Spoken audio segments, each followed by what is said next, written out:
So in A, we have to multiply decimals together here. So first thing you do is ignore the decimal point. Okay, so you do 9 times 3. Okay, and you get then 27. All right. And then you go back to the question, and quite simply you count how many decimal places there are, and that's how many there needs to be in the answer then. So we've got 1, 2, 3, 4, 5. So there's 5 decimal places. The 27 counts for 2, so we need another 3 there.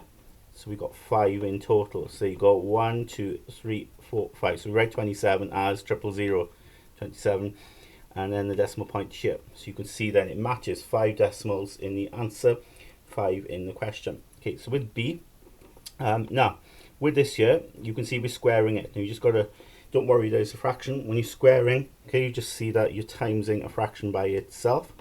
Okay, so you've got 1/4 times 1/4. All right, and then when you times, so you multiply the top. 1 times 1 is 1, bottom is 4 times 4 is 16.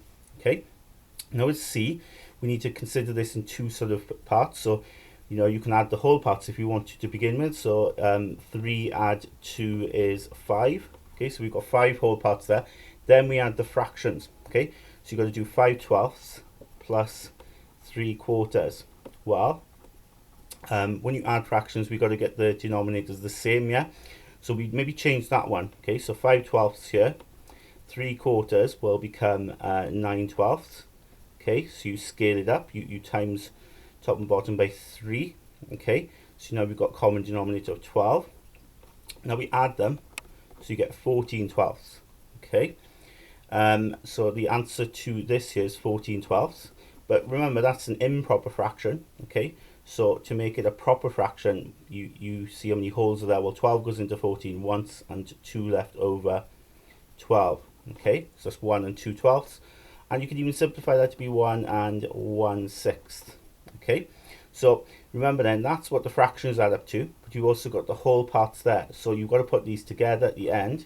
So you get 5 and 1 and 1/6 makes 6 and 1/6.